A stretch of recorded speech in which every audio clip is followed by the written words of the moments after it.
আব্দুর রহিম অপমান করে তাড়িয়ে দিয়েছেন কেন? আর শুনলাম আপনি আমাদের বাবার ভাগের জমিটা দখল করতে যাচ্ছেন। দখল করতে চাচ্ছি মানে? কি বলতে চাস? আমি কেন তোর বাবার জমি দখল করব? হ্যাঁ, তোর বাবা যে আমার কাছ থেকে 50,000 টাকা নিয়ে রিক্সা কিনেছিল, সেই কথা কি ভুলে গেছিস?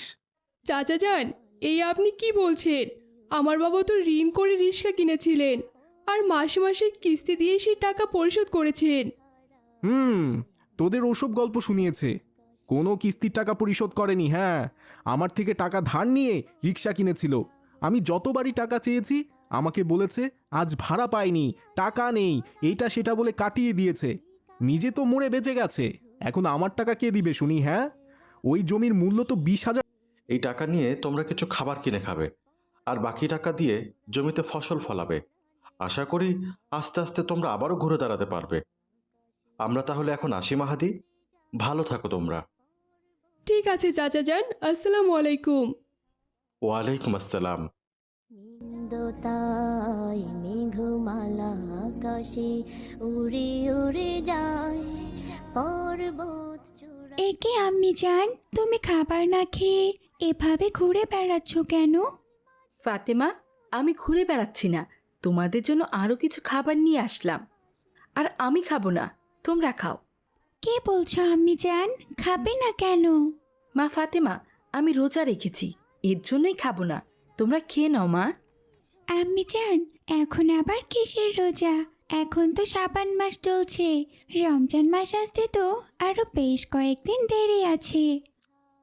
শোনো মা ফাতেমা, আমি বলছি, তোমার আম্মিজান রোজা রেখে রমজানের প্রস্তুতি নিচ্ছেন। আসলে আমাদের নবী করিম হজরত মোহাম্মদ সাল্লাহ সাল্লাম রমজান মাসকে খুবই গুরুত্ব দিতেন। তিনি যাতে রমজান মাসের সমস্ত রোজা ঠিকঠাকভাবে রাখতে পারেন, এজন্য তিনি শাবান মাসেও রোজা রাখতেন। এতে করে তার রমজানের প্রস্তুতি হয়ে যেত। কি বলছেন কি আব্বুজান? রমজানের জন্য প্রস্তুতিও নিতে হয়? রমজান মাস এত গুরুত্বপূর্ণ? হ্যাঁ বাবা ওমর, রমজান মাস হচ্ছে সকল মাসের রাজা। রাসূল পাক সাল্লাহ সাল্লাম বলেছেন, যে ব্যক্তি রমজান মাস পেল অথচ নিজের গুনাহ মাফ করাতে পারল না, সেই ব্যক্তির ধ্বংস হোক। ফাতেমা ওমর, তোমার আব্বুজান ঠিক কথাই বলেছেন। রমজান মাস হলো মুসলিম জাতির জন্য আশীর্বাদ। রমজান মাসে জান্নাতে 8টি দরজা খোলা থাকে। আম্মিজান, রমজান মাসে আল্লাহ তাআলা ইবলিস শয়তানকে শেকল দিয়ে বন্দি করে রাখেন?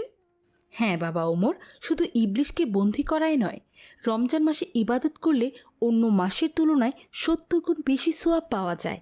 এর জন্য আমাদের সবার এমন ফজিলতপূর্ণ মাসের জন্য ভালো করে প্রস্তুতি গ্রহণ করা উচিত। আল্লাহ না করুক এই রমজানই আমাদের অনেকের শেষ রমজান হতে পারে। তাই যেন আমরা সবাই এই রমজানে আমাদের সমস্ত গুনাহ খাতা মুছে ফেলতে পারি। আম্মি জান, এখন আমি সব কিছু পরিষ্কারভাবে বুঝতে পেরেছি। তাহলে তো আমাদেরকেও রমজানের প্রস্তুতি নিতে হবে। কাল থেকে আমিও রোজা রাখতে চাই আম্মি জান। আমিও রোজা রাখতে চাই আম্মিজান। ফাতেমা ওমর, ভালো সিদ্ধান্ত নিয়েছ। আমিও কাল থেকে তোমার আম্মিজানের মতো রোজা রাখবো। তবে তোমরা রোজা না রাখলেও পারো, কারণ তোমরা তো এখনো পর্যন্ত অনেক ছোট। আমি চাইবো অবশ্যই তোমরা রমজান মাসে সবগুলো রোজা রাখার চেষ্টা করবে। কিন্তু আব্বু জান, আম্মি জান তো রোজা রেখে রমজানের প্রস্তুতি নিচ্ছে। তাহলে আমাদের রোজা রাখতে নিষেধ করছেন কেন? নিষেধ করছি না ফাতেমা ওমর, তোমরা যেহেতু এখনো ছোট, তাই বলছি শুধু শাবান মাসের রোজা রেখেই রমজানের প্রস্তুতি নিতে হবে কেন? আরো অনেক ইবাদত রয়েছে, এর মাধ্যমেও রমজানের প্রস্তুতি নেওয়া যায় সোনারা। আব্বু জান, আমরা আর কি কি ইবাদত করে রমজানের প্রস্তুতি নিতে পারি?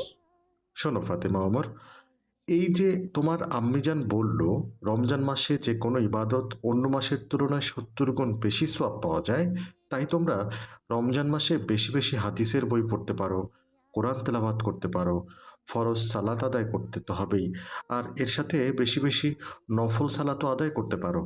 রমজানে যে সকল গরিব মানুষদের কষ্ট হবে তাদেরকে সাহায্য করতে পারো। ঠিক বলেছেন আব্বু জান। আমি আজই যাব রাধে আপুর বাসায়। রাধে আপুর কাছে অনেকগুলো হাদিসের বই আছে, আর রাধে আপুর কাছে নামাজ শিক্ষারও বই আছে।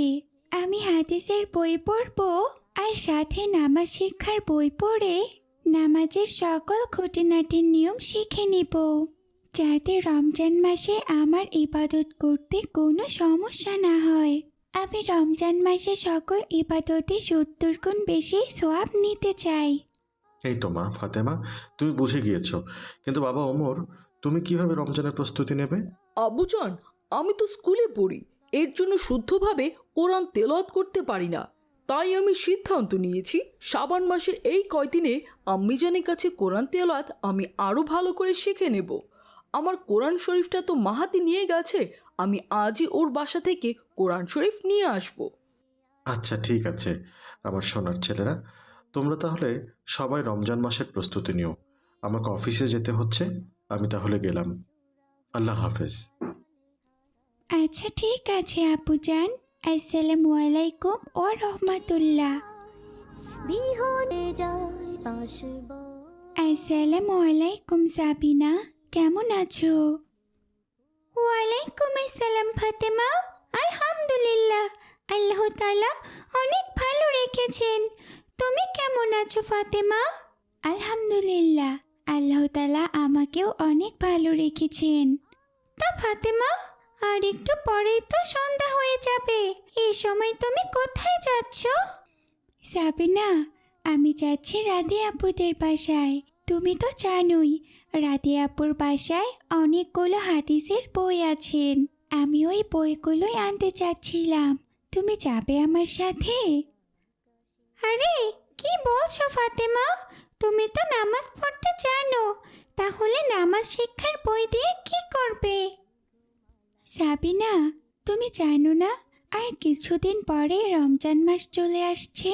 আমার আব্বু আম্মু বলেছেন শাবান মাস থেকে মাহে রমজানের প্রস্তুতি নিতে হয়, যাতে মাহে রমজানে আমাদের ইবাদত করতে কোনো সমস্যা না হয়। এজন্যই আমি আগে থেকে নামাজ শিক্ষার বই পড়ে নামাজের সকল নিয়মকানুন শিখে নিতে চাই। আর রোজা কী কী কারণে ভেঙে যায় সে কেমন আছো? আলহামদুলিল্লাহ ফাতেমা, আল্লাহ তাআলা আমাকে অনেক ভালো রেখেছেন। তোমরা কেমন আছো ফাতেমা, সাবিনা?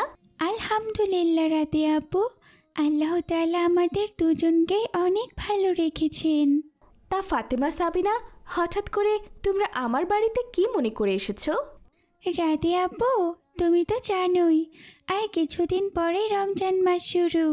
রমজান মাসে তো আমাদের নিয়মিত রোজা রাখতে হবে আর সালাত আদায় করতে হবে, আর তার সাথে হাদিসের বইও পড়তে হবে।